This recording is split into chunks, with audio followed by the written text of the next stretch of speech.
The very first weapon I've ever covered in this series was the Babyface's blaster. Sure, many people had a problem with it after gunmetal, and I felt it was unjust. It's not fair to judge a weapon based solely on your usual playstyle and being unwilling to change to better utilize it. The Sydney Sleeper, the Babyface's blaster, and the Frontier Justice. All of these are weapons that I've covered that require a different use to utilize to the fullest extent. A support sniper that prioritizes aid rather than kills, stealthier in and out chip damage as opposed to the meaty shots that scouts usually make, and a shotgun that can often promote the destruction of a sentry rather than the longevity of one. These are weapons that I hope I've given people a new side to look at from. Despite all of this, there are some weapon types that I've never used personally. The chief among them being the pistol. I hate this thing. Only 2 of the 9 classes use it, and both have better alternatives for that slot it's equipped in that I like to fall back on. While I'm not covering the stock pistol right now, there's a series for that, I do want to talk about one of the other few alternatives to the pistol that functions identically to it. The Pretty Boy's pocket pistol. My name's Cody, and I'm here to ask one simple question and hopefully get one simple answer. How bad could it be?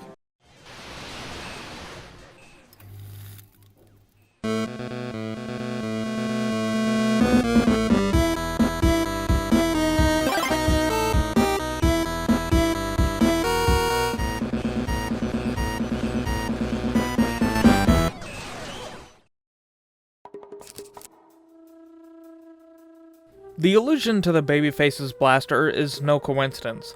Wise Guy 404 suggested this weapon, and it felt like fate, if I'm honest. The first weapon I covered, and the spur of hate that drove me to conceptualizing the series in the first place, has an ugly brother. Almost as ugly as this cutout, but nowhere near as ugly as this fucking intro. The pocket pistol was introduced in the Pyromania update as part of the Public Enemy set, along with 2 cosmetics in the Babyface's blaster. Fun fact, both weapons in the set were named after 1930s bank robbers, Pretty Boy Floyd and Babyface Nelson, thus the theme of a bank robber in the cosmetics and the set name Public Enemy. The initial stats gave scouts a plus 15% health bonus. They never took fall damage, but it fired 25% slower overall, and it gave the user a minus 50% fire vulnerability. Over the years, it has changed a few times. July 2012, it got recoil forces in the game haptics file. Buzzwords that don't really mean anything. Gunmetal came along and the Public Enemy set got a full rework with the pistol having passives active only when the weapon was deployed. The wearer no longer had extra health, but was given the ability to gain up to plus 3 health on hit. And finally, you now take plus 20% damage across the board, in lieu of the plus 50% fire damage taken. Jesus Christ. Tough Break gave it a buff by increasing the health gain on hit by 2, to plus 5 HP on hit. Jungle Inferno in 2017 gave it another rework. You now have plus 15% firing speed, plus 7 health on hit, and a decreased clip size of 25%, and they removed the fall damage immunity.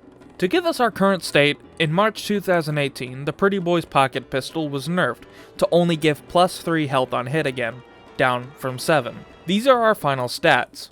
I don't have much to say about the final stats, nothing conflicts with each other, but something about them does rub me the wrong way.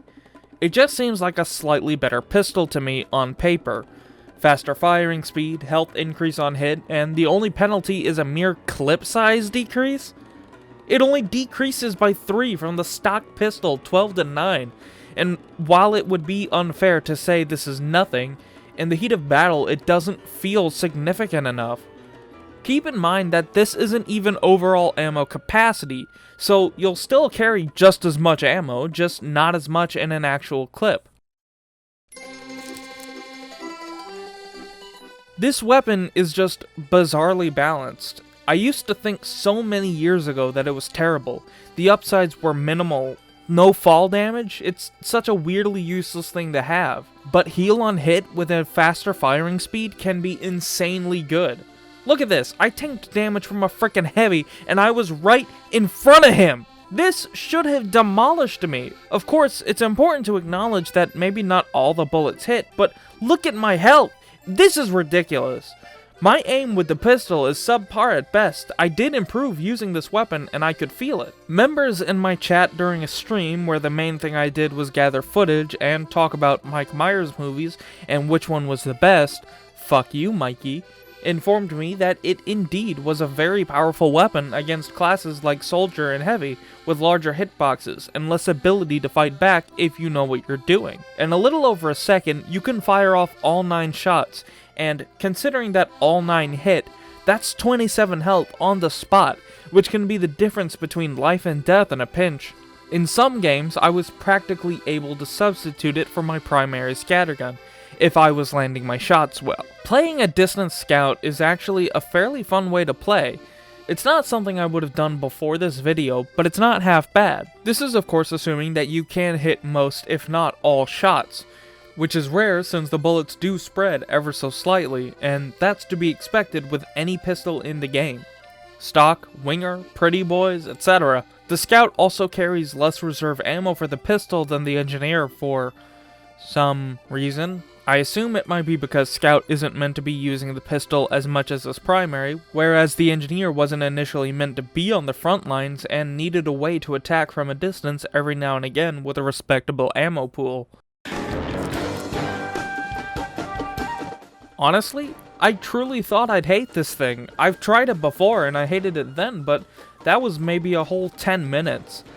Dedicating time to practice with the pistol aim and a few other streams later, I kinda loved it. There are better options that I'd probably still take first, like the Mad Milk, the Bonk, or even the Criticola. But for what it's worth, having a way to get a few extra HP from a distance is nice. However, if you're playing the usual up-close and personal scout style that the class typically demands, it should be said that the Mad Milk might be better option. It essentially does for healing what the Girardi, covered last episode, does for damage. 60% of all damage that you've dealt, in fact, which can be a game changer, but we'll talk about that some other time, perhaps in a scout secondary episode. I can't decide if this weapon is underpowered or overpowered, if I'm honest. I think I've come to the conclusion that it's neither, which is usually the best case scenario for most weapons in the game. There are arguably better alternatives to not just this weapon, but all pistols. Most of Scout's damage output comes from the scattergun, and the secondary and melee weapons are typically reserved for utility.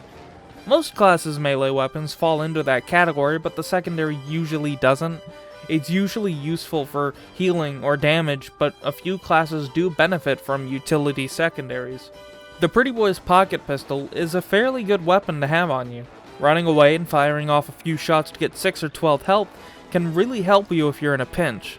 I can't find any reason to bash it, but in some situations I could see it being particularly unfair for soldiers and heavies with bigger hitboxes who just can't seem to get enough rockets or bullets out to completely drain your health. Having a personal alternative to the Mad Milk that could be more useful to you personally as a scout is a welcome one, and it's a plus that it's more helpful than no fall damage.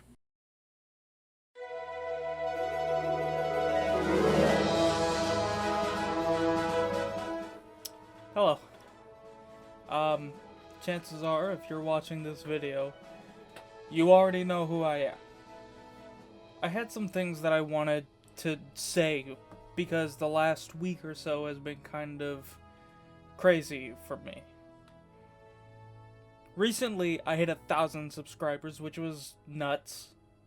Not something I thought I'd ever be able to say, honestly. I was stuck around 200 to 400 for like 2 years.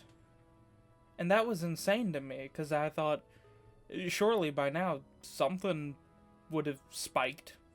It was just a little bit crazy that my video got picked up, the Sydney Sleeper video got picked up, I should say, and it ended up in a lot of people's recommendeds. Some of my friends got recommended it, even though they don't watch my videos particularly often. And as of writing, it has 11,000 views, which is nuts. If you weren't aware, I started live streaming because of it, because I got so many people coming in. I couldn't make the videos to keep up, and I figured maybe they probably liked my personality or something. Something about it must have hit him. So I decided live streaming, and wouldn't you know it, I got a small handful of people showing up. A lot of them joined the Discord, and a lot of them have played games with me. A lot of them have been involved in the making of this video some way or another, and I just wanted to list them off here. I wanted to say thank you to Shush, to Draforg, Jay Peebles, Princessed, Kruger, Bog, Crazy Alex, and Gandalf. And on top of that, I wanted to say a huge thank you to Michael, Adam, Noah, Cade, Baggett, Mikey, Austin, Ed, and anyone else I may have missed. There's too many people for me to want to thank that, unfortunately, some of them have slipped my mind. It's been a crazy week, and I worked like hell to get this video out. And I worked like hell to get this video out as soon as possible because I wanted to address so many of you all at one time. If you subscribed to the channel and left so many of those awesome comments that got me through the week, thank you. I could not have asked for more than that. Things weren't easy for me last year, things weren't easy for anyone last year, and it was mind-blowing, honestly. This isn't a 1,000 subscriber special because I wasn't planning that far ahead, really. I was working on this one a little bit before I hit 1,000 subscribers, a little bit before I thought I'd hit 1,000 subscribers. So that one is going to be the next one. And I haven't decided what it's going to be yet, so maybe wait a couple more weeks on it. A month? Month and a half? Who knows? That's all I've really got to say. It's all I can say. It's hard to find the words to express gratitude to so many people that I don't know the names or the faces of. Until next time, this has been Cody. Game over.